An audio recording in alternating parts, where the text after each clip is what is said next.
दोस्तों, अभी ना जो चाइनीज़ एम्बेसडर है वो भारत आए हुए हैं, है ना। नाम क्या है इनका?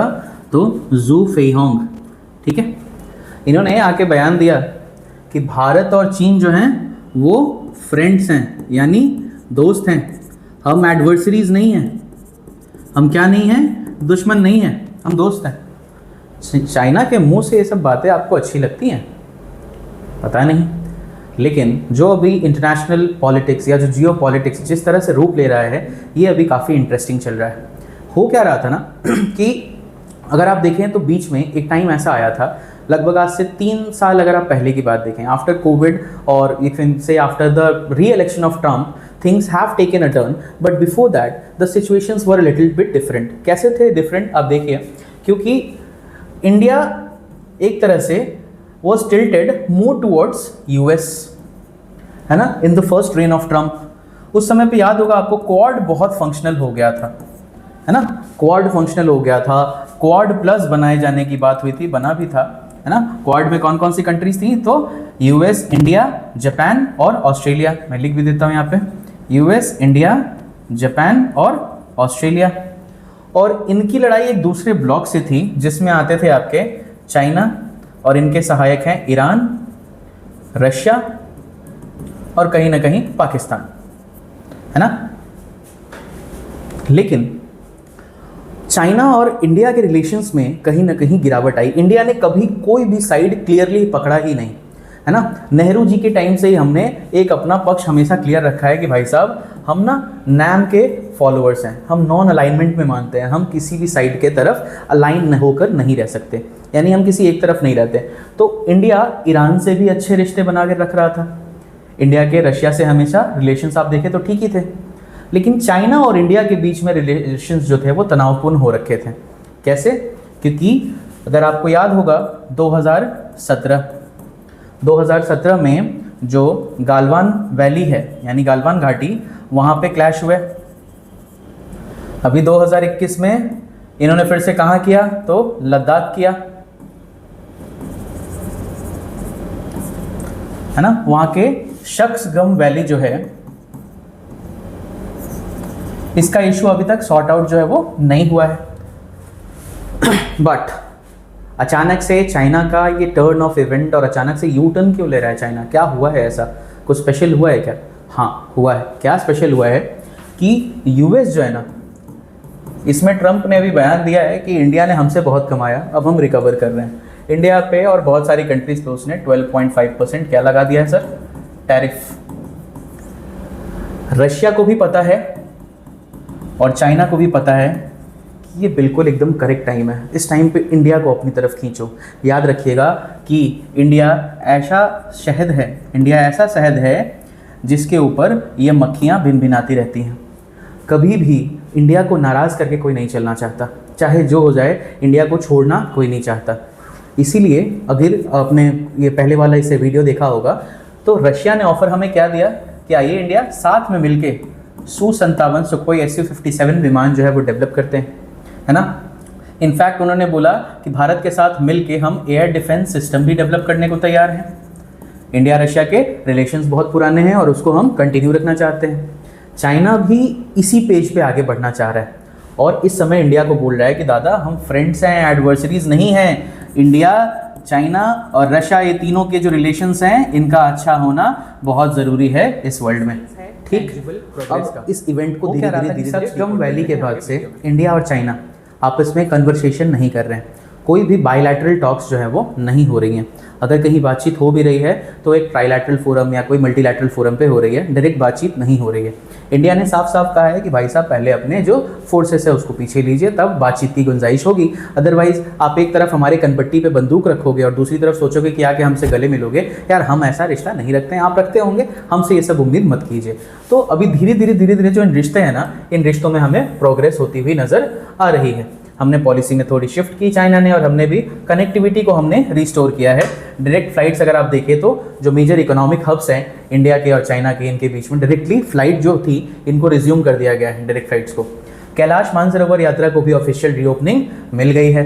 ये जानते हैं कि है तो यात्रा हमारी, लेकिन पहले यह तिब्बत में थी, अब इस पर चाइना का कब्जा है। तो कैलाश मानसरोवर यात्रा हिंदुओं के लिए एक बहुत बड़ी तीर्थ यात्रा मानी जाती है और चाइना अच्छे से कल्चर का महत्व जानता है, इसलिए उसने कैलाश मानसरोवर यात्रा को दोबारा शुरुआत करा दी है।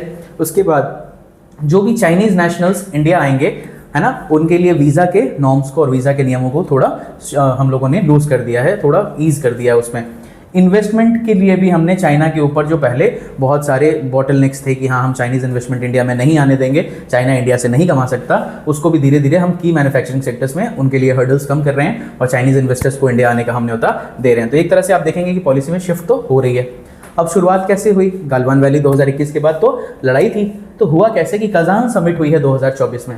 इसमें मोदी जो हमारे प्रधानमंत्री जी हैं, ठीक है, प्रधानमंत्री जी मोदी और जो चाइनीज प्रेसिडेंट है शी जिनपिंग, इन लोगों ने एक स्ट्रैटेजिक रीसेट को कहीं ना कहीं एग्जीक्यूट किया और जो इतने दिन से फ्रीज आ रखी थी हमारे एंगेजमेंट में, उसको कहीं ना कहीं इन्होंने रीस्टार्ट किया।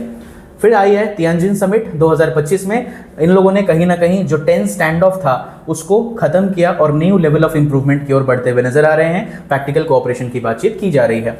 फ्यूचर क्या है? एम्बेसडर जू हाईलाइट करते हैं कि ये जो मीटिंग है ये एक ऐसा कंपास है जो कहीं ना कहीं एक ऐसे डायरेक्शन में ले जा रहा है जहां हमारे रिश्ते पूरी तरह से क्या हो जाएंगे, नॉर्मलाइज हो जाएंगे, है ना।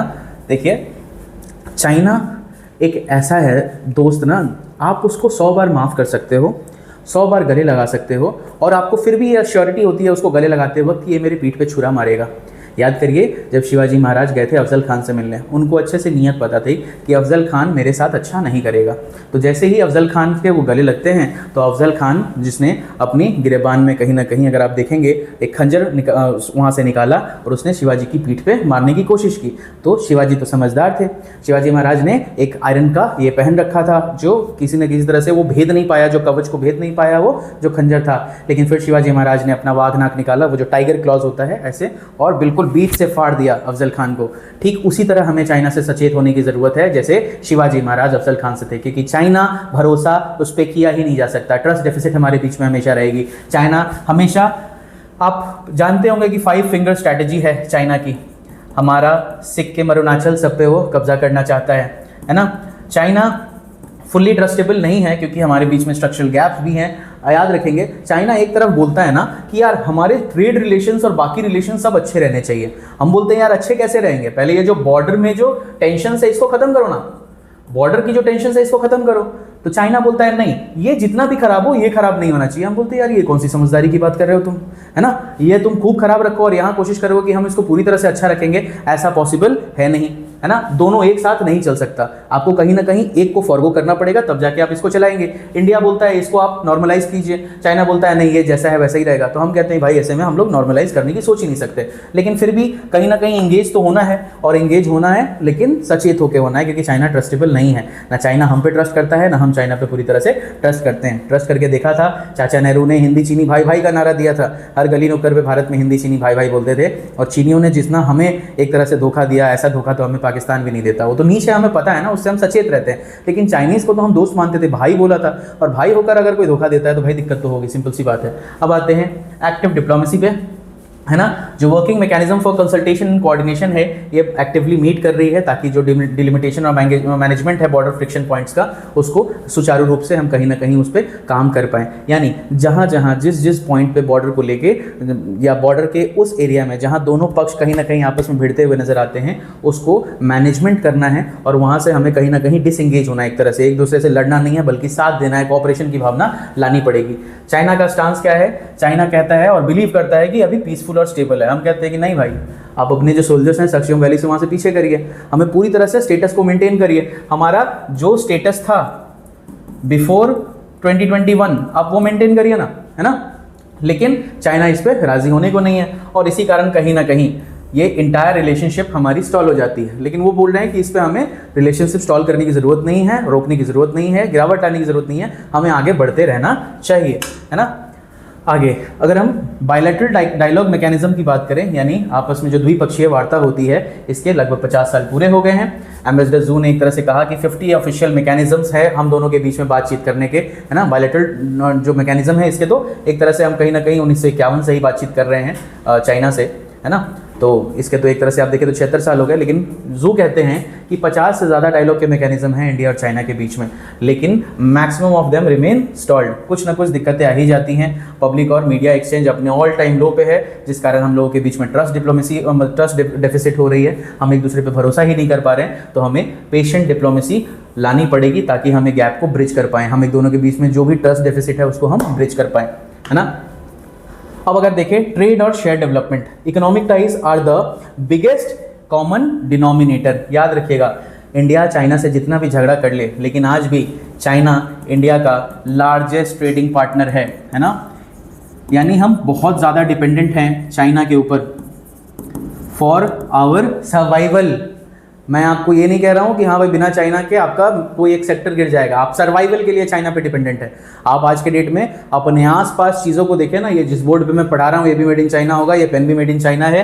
कहीं ना कहीं अगर आप देखें ये जो प्लग या स्विचेस या बल्ब या लाइट्स बन रही हैं, सब के सब चाइना बना रहा है। कंप्यूटर, टेलीफोन, लैपटॉप्स, जितने भी चिप्स हैं, हर कोई मैक्सिमम चीज़ें जो है आपको चाइना इस पे कब्जा करके बैठा है। यानी आज के डेट में चाइना के ऊपर हम बहुत ज़्यादा डिपेंडेंट है ना। ट्रेड वॉल्यूम हम लोगों के बीच में 151.1 बिलियन का है। इंडिया बहुत बुरी तरह से ट्रेड डेफिसिट में है चाइना के। ऑल्दो हमने एक्सपोर्ट को ग्रो किया है, लेकिन इंपोर्ट भी ग्रो हुई है। ट्रेड वॉल्यूम बहुत तो गई है हिस्टोरिक हाइट्स पे, लेकिन याद रखिए चाइना इंडिया को एक्सपोर्ट इतना करता है और चाइना इंडिया से इंपोर्ट इतना करता है। यानी इतना जो है आपके बीच में क्या है, ट्रेड डेफिसिट है। नियर अराउंड नहीं भी तो 130 बिलियन का इंडिया और चाइना के बीच में ट्रेड डेफिसिट है ना।